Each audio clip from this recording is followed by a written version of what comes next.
गहरा समंदर हो, पीछे एक जालिम बादशाह का लश्कर खड़ा हो, औरतें बच्चों को सीने से लगाए रो रही हों, उसी लम्हे कोई रास्ता नजर न आए। तब हजरत मूसा अलैहिस्सलाम ने आसमान की तरफ देखा और यकीन से फरमाया, हरगिज नहीं, मेरा रब मेरे साथ है। और फिर समंदर ने वो मंजर देखा जिसे क़यामत तक इंसान याद रखेगा।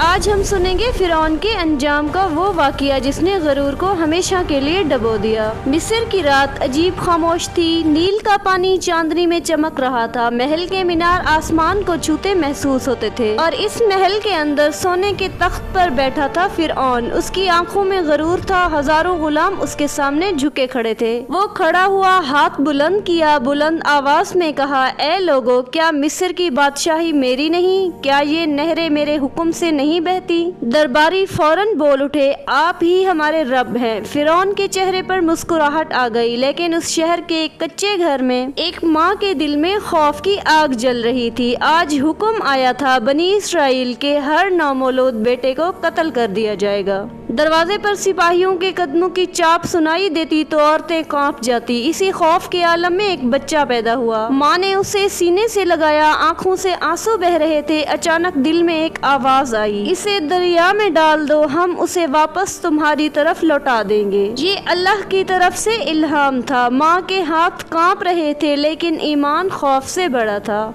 उसने बच्चे को एक छोटे संदूक में रखा, नील के पानी के हवाले कर दिया। संदूक लहरों पर तैरने लगा। इधर महल में फिरौन की बीवी आसिया खिड़की से दरिया को देख रही थी। अचानक सिपाही दौड़ते हुए आए, मलका आलिया, दरिया में एक संदूक है। संदूक खोला गया, अंदर एक मासूम सा बच्चा मुस्कुरा रहा था। आसिया का दिल पिघल गया। वो बोली, ये हमारे लिए आंखों की ठंडक होगा, उसे कत्ल ना करो। फिरौन ने एक लम्हा सोचा और फिर हाथ हिला दिया, ठीक है, इसे पाल लो। इसे क्या खबर थी, जिसे वो अपनी मेहरबानी समझ रहा है वही उसकी बर्बादी का आगाज है। साल गुजरते गए, बच्चा जवान हो गया। मूसा, शाही लिबास, महल की तालीम, लेकिन दिल में अजीब सी बेचैनी थी। एक दिन शहर में उसने एक इसराइली को जुल्म सहते देखा। गुस्से में उसने मुक्का मारा और मिस्री मर गया। मूसा घबरा गए। उन्होंने फौरन कहा, ये तो शैतान का काम है। अगले दिन खबर फैल गई, फिरौन को मालूम हुआ, उसे गिरफ्तार करो। मूसा को शहर छोड़ना पड़ा। वो सहरा की तरफ निकल गए, तन्हा, बेघर, लेकिन अल्लाह के सहारे। सहरा की गर्मी, प्यास, तन्हाई, मगर यही तन्हाई उन्हें नबूवत तक ले जाने वाली थी। कोहे तूर के करीब एक रात आग की रोशनी दिखाई दी। मूसा आग की तरफ बढ़े। अचानक आवाज आई, ए मूसा, मैं तुम्हारा रब हूँ। जमीन कांप उठी। मूसा को नबूवत अता हुई। हुक्म मिला, फिरौन के पास जाओ, वो सरकश हो चुका है। मूसा अलैहिस्सलाम का दिल धड़कने लगा। जिस शख्स के महल में वो पले बढ़े, अब उसी के सामने हक की आवाज उठानी थी। सुबह का वक्त था। मिस्र के शाही महल में सिपाही कतारों में खड़े थे। दरबारी सर झुकाए मौजूद थे। सुनहरी तख्त पर बैठा था फिरौन। दरवाजा खुला। मूसा अलैहिस्सलाम और हारून अंदर दाखिल हुए। महल में सरगोशियां होने लगी। फिरौन ने तंजिया मुस्कुराहट के साथ कहा, ओहो, तुम तो वापस ही आ गए। क्या तुम वही नहीं जो हमारे घर में पले बढ़े? मूसा अलैहिस्सलाम ने पूरे वकार से जवाब दिया, मैं रब्बुल आलमीन का रसूल हूँ। बनी इसराइल को मेरे साथ भेज दो और एक अल्लाह की इबादत करो। ये अल्फाज सुनकर दरबार में सन्नाटा छा गया। फिरौन का चेहरा सुर्ख हो गया। वो बोला,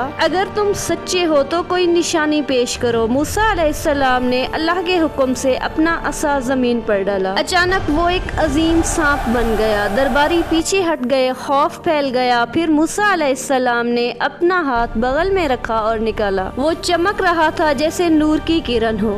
फिरौन ने फौरन कहा, ये तो खुला जादू है, तुम लोगों को अपने मुल्क से निकालना चाहते हो। उसने मशीरों को हुक्म दिया, पूरे मिस्र से माहिर जादूगर जमा करो। मैदान लोगों से भर चुका था, हर तरफ शोर था। फिरौन अपने तख्त पर बैठा था पूरे गरूर के साथ। जादूगर आगे बढ़े। उन्होंने मूसा अलैहिस्सलाम से कहा, पहले तुम फेंकोगे या हम? मूसा अलैहिस्सलाम ने फरमाया, तुम ही शुरू करो। उन्होंने अपनी रस्सियां और लाठियां फेंकी। लोगों की आंखों पर जादू का असर हुआ। मैदान सांपों से भरा नजर आने लगा। लोग खौफजदा हो गए। अल्लाह ने मूसा अलैहिस्सलाम से फरमाया, डरना नहीं, तुम ही गालिब रहोगे। मूसा अलैहिस्सलाम ने असा फेंका। वो एक अजीम अजदहा बन गया और पलक झपकते में सबको निगल गया। मैदान में सन्नाटा छा गया। जादूगर फौरन सजदे में गिर पड़े। वो पुकार उठे, हम ईमान लाए हैं मूसा और हारून के रब पर।